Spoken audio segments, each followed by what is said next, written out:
my YouTube podcast. So I hope you had a great day. Got a lot to cover. Got box cover, making a ton of money in the box cover and still making some money beginning of this week. Let's go do the show this week, during the week. And also, we have the top 5 monsters. Remember, not Kaiji monsters, creature features Halloween movie. And then next week, wrapping up the when we do a show next week about around Halloween, we do our top 5 very scary demon movies. Well, I'll probably do it maybe on Tuesday, maybe on next week. So on the YouTube and on my Facebook Live show. So keep it tight. But further, let's get to the box stores. Speaking of killers and monsters, we got Michael Myers. Yeah, then once again, the evil, the Michael Myers, a new Halloween movie made #1 in box office, making over $45 million in the box office. It has grossed over 45 to $50 million in the box office, made #1 in the box office, followed by the Born, and third finished up with previous #1 the past 2 weeks in Venom, Sony Venom.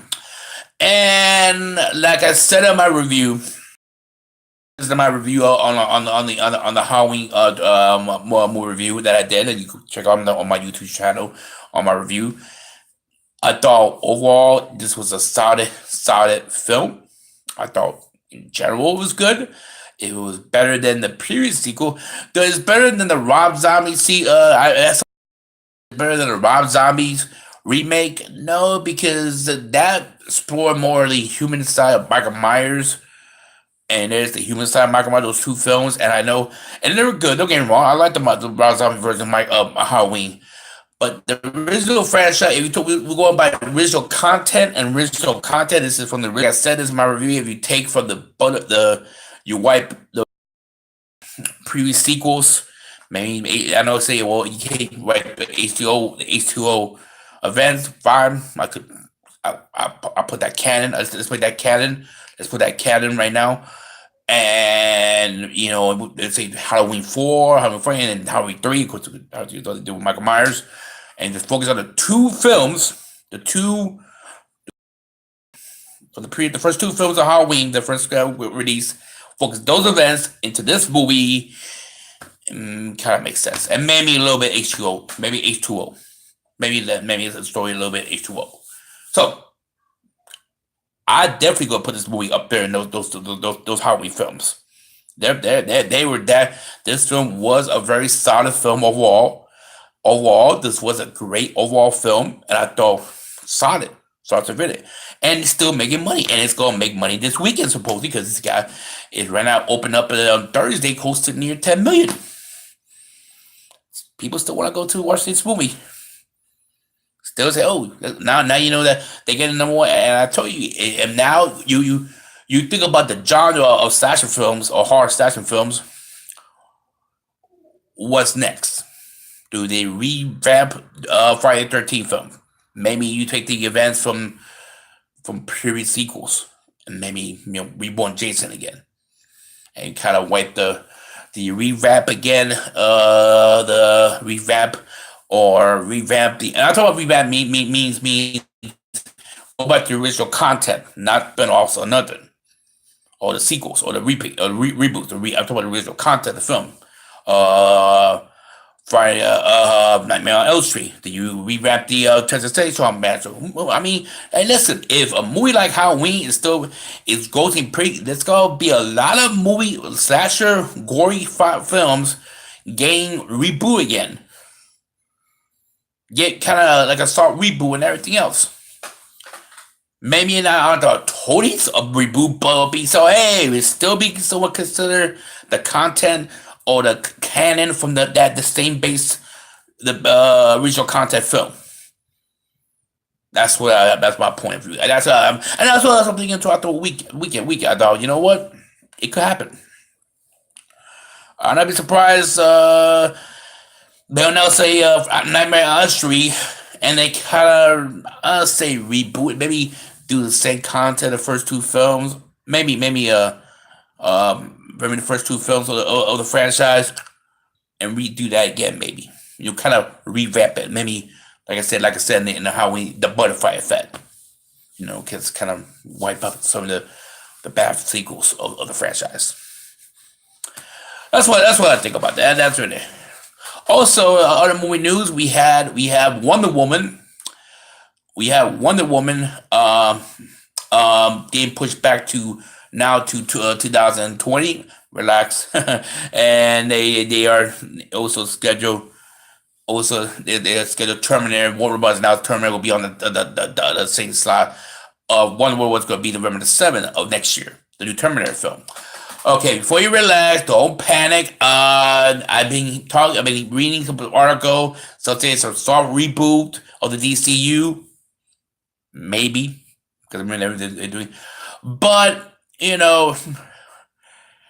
the story is what I read mostly that because the Joker film is going to be in October of that next year, and Wonder will be in that month later. So they want to kind of make sure the Joker film makes a ton of money in the box, and they kind of push Wonder to a summer movie, and that's a summer movie. It did well last year. Last time the summer. Right, it was August, but they wanted they feel a ton of confidence with the sequel of Wonder Woman 1984, was the sequel of Wonder is the title of the sequel of Wonder Woman. They feel a ton of confidence to it. I'm not playing now. It is a soft reboot. Oh no, it's a panda. Listen, I'll tell you this. Maybe kind of use the kind of prompt thing. You need to cast somebody for him again. You know, that's the thing. When this guy's going to start doing production, and of course you got Superman back there. But using a kind of like a visual thing of that. So, I'll tell you. I mean, it could be a soft reboot, maybe, but they're doing Aquaman. And they're coming out next month. They're doing they got the Shazam movie coming up next summer, next spring. And then you have the Joker film. You got the Suicide Squad 2 film. You got a lot with James Gunn directing the film and writing. So I don't think we have total so reboot, but you gotta figure out what you're gonna do with these two main characters, Batman and Superman. What are you gonna do with them? Because now both actors don't want to do it. Ben Affleck and says Superman. So we'll see what they're gonna do with that. Now on the cover, I know I was gonna mention it. I know you saw the picture of the and you see John Cena cast as Duke Nukem at the field of the live the 90s pop video game is gonna plan to do a live action movie. Be cast as doing. Supposedly a report by Horror Reports and Variety they're negotiating a casting and the cast officially confirmed that John Cena will be Duke Nukem in the new library. Okay, and I played the game. Don't get me wrong, I played the game when I was a kid. It's one of my pop culture games that I used to watch and play in the '90s. And they've been talking about years about this. Like I think around 2000 was the last time I checked when they started the conversation of doing a live action Duke Nukem game when it's popular. And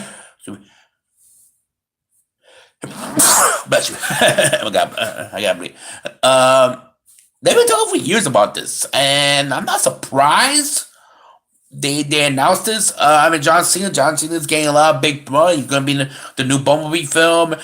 He's been getting a lot of big parts lately in movies and brands, right? So, and listen, everybody say, "Oh, but he's not." I'm like, listen. Well, you got a problem a wrestler doing? Look at Dwayne the Rock Johnson. He's getting a lot of big roles, everything else. So, I'm not surprised. I think that was a good. I think listen, Johnson is doing a good resume. I don't think like The Rock, but he's starting getting into other end. It'll work. I think. I mean, do I think it's a little too late to do a Duke Nukem because they could have done it a long time ago when it was popular, when the game was popular. I don't know. We'll see. Listen, real game movies. You got the Sonic Hedgehog film of Man going to do.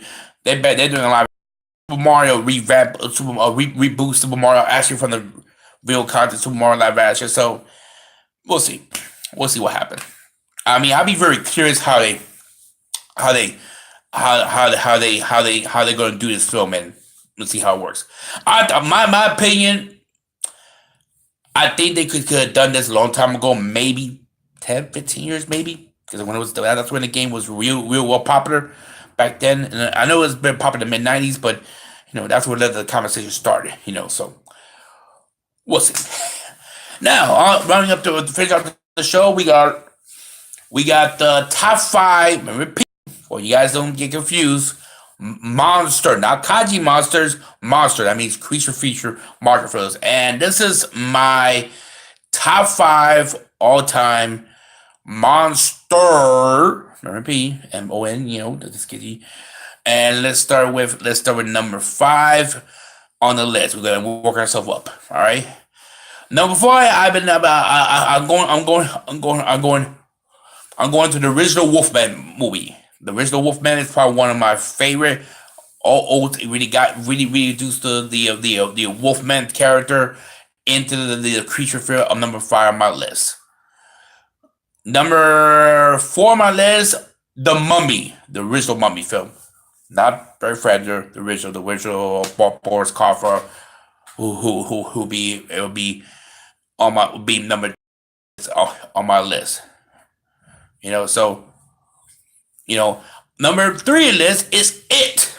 Yes, Stephen King's It. And I know you're going to say, well, he's a clown, but he is a monster. He's a clown dressed a cow, but he's a creature, an evil monster.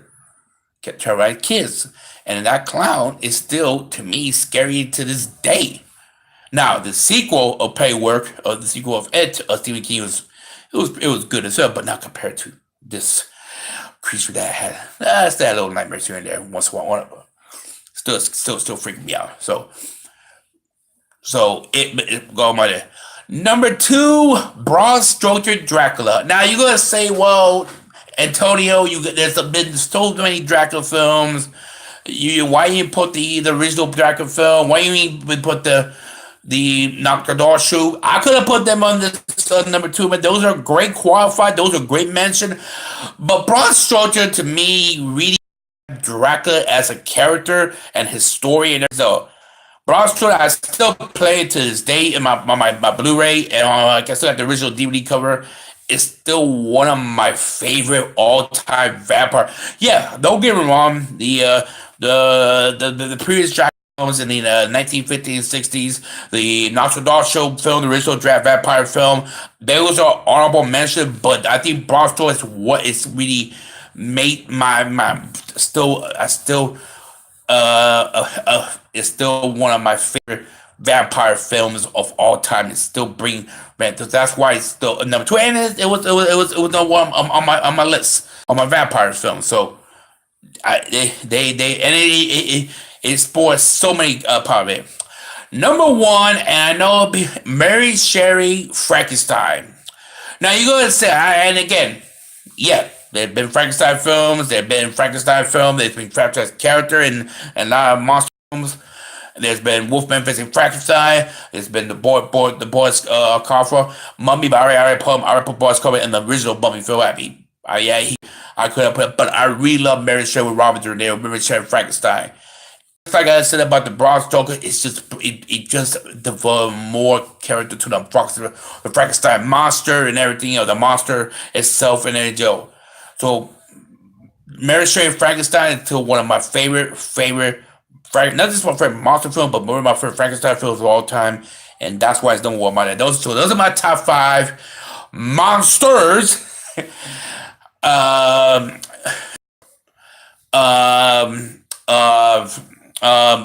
List for this way. So the theme. So number one, Mary Shelley Frankenstein. Number two, Mary Shelley Frankenstein. Bram Stoker Dracula number three. Stephen King's It is number. Bram Stoker Dracula number two. Stephen King is number three.